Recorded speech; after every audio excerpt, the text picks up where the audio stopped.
Tim.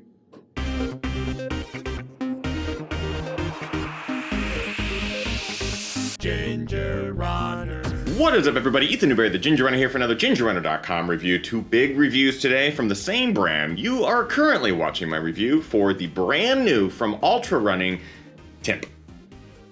Just the Timp. Before we really dive into the Timp, I want to point out that we have another review that went live today, and that is for the Ultra Paradigm. Comparing these two reviews today is going to be quite interesting. So of course, if you want to watch this review, there's a link in the description of this video, but stick around because right now we're about to get deeper into the Timp. The brand new shoe from Altra, the Timp, which I believe is named after Mount Timpanogos. The Timp was designed to fit in the Ultra trail running line right between the Lone Peak and the Olympus. I've reviewed both of those shoes. The Lone Peak was one of my favorite trail running shoes last year. Did a lot of races and running in that shoe, tons of miles. I've also run a lot in the Olympus and like it. It's definitely a bigger shoe. So when I heard that the Timp kind of fit in between those, oh, my mind was getting blown. Hype for the shoe really got me. I couldn't wait to try it out. Could this be my big win? A wide forefoot, foot-shaped, durable, cushioned, grippy running shoe that would go the distance. Would this shoe potentially help me run faster, climb higher, experience comfier miles, and make me more attractive? Let's be honest, I've already reached peak attractiveness. Well, unlike other tests and reviews that I've seen about this shoe, the Timp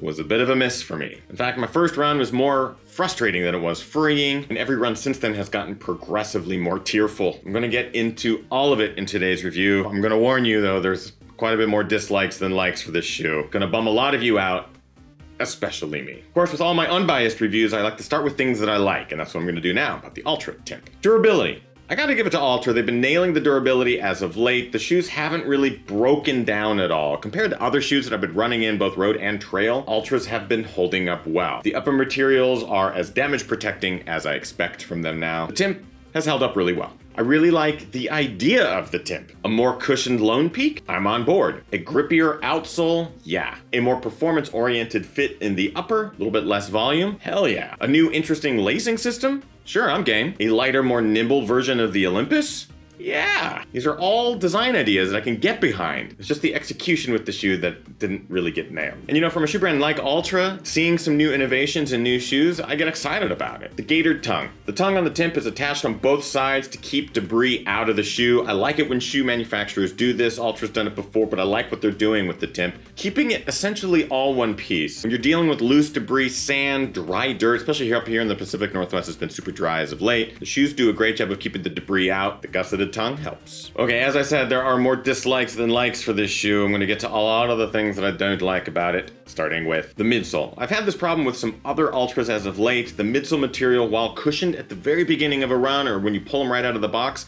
it begins to flatten out prematurely. The Timp, I felt it more so than other shoes from them. In fact, it felt like my very first run in them completely flattened it out. After those 20 miles, everything started to hurt. I lost a lot of the cushioning in the forefoot. Really began to notice it on flat, long stretches of trail, longer runs or longer descents. I was super bummed. And I was running with a friend who was also running in their Timps for the first time. The same sensation was verified by them as well. Outsole ridge. Right here along the forefoot is a outsole rubber durable ridge. Of course, these lugs are great for grip, but unfortunately this falls right underneath where my midsole started to flatten out. So what I ended up getting was a ridge of discomfort on all surfaces, primarily flat and harder surfaces, compact dirt, rock. But man, I cannot stop feeling that ridge and it sucks. Sizing. I wear size 11, always have in Altras. It's been a great size for me across the board. Size 11 seemingly fit perfect right out of the box until the upper really began to stretch. So now the lacing begins to touch here along the upper. As I begin to tighten the shoe down, it loses a lot of adjustability. So you'd think, okay, with the upper stretched out, maybe you need to go down a size. But unfortunately, my toes are rubbing here along the front of the toe box, which is a hard, stitched in material. So I can't get the uppers tight enough, but the shoe itself just doesn't fit. So I'm having sizing issues across the board. End of note, sizing down did not remedy the situation. The sizing issue goes hand in hand with lacing. What's interesting is that they have this asymmetrical off-center lacing that begins to come towards the medial side of the shoe. Unfortunately, you'll never be able to get these laces tight down here, which limits all ability to tighten across the forefoot. It makes it really difficult to get a good, solid fit in this shoe. It started out great, but as you wore the shoe in after 1 or 2 runs, all adjustability is lost, which makes this a big bummer of a shoe for me. Fat.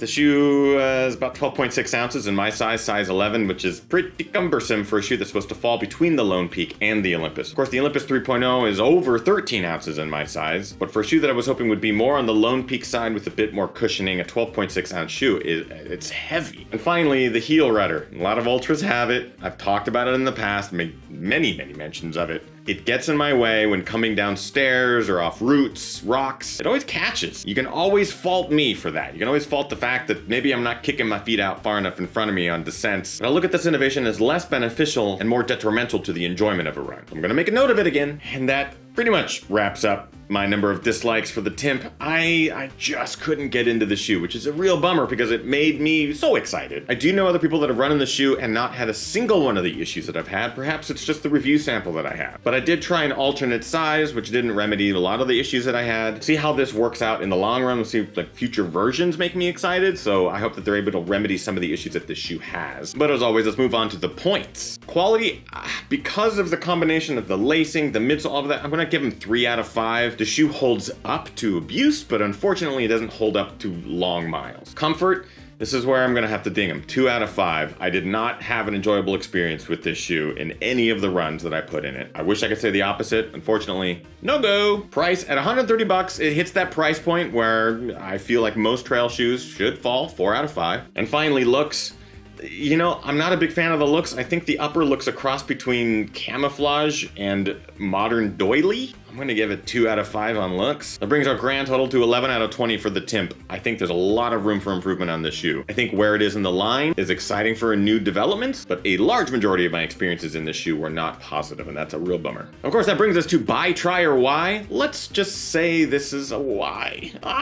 But on that note, I am curious. Many of you have run in this shoe. I've heard notes and people have reached out, messaged me, all that sort of thing to review the shoe. I'm curious what your thoughts are on the Altra Timp. Is this wide 4-foot zero drop shoe up your alley? Is it something that you could get behind, have gotten behind, and really like? Let me know in the comments of this video. Let's get the conversation started. And of course, don't forget, I am also reviewing the Paradigm 3.0 today. You want to check out that review? The link is in the description or at the end of this video. You won't want to miss it because I tell you right now, my feelings and emotions about this shoe are opposite what they were for the Timp. I actually really like it. Spoilers. And that, my friends, is it for today's review. Hope you liked it. Make sure you subscribe to this channel. You can get all the reviews, all the videos, all the films, all the updates, and the live shows delivered right to your phone. You'll get notified whenever I upload anything new, and it's worth it. Also, check out that's social media links. If you want to help this channel survive, stay alive for as little as $1 a month, patreon.com/thegingerrunner. You get cool perks on the back end. It's really awesome. Check it out if you have not already. Yay! I hope you guys are getting out there, training hard, racing harder, and partying the hardest. I know I am. We'll see you guys next week for another review, film, movie. I don't know. Lots of good stuff coming. We'll see you soon. Bye!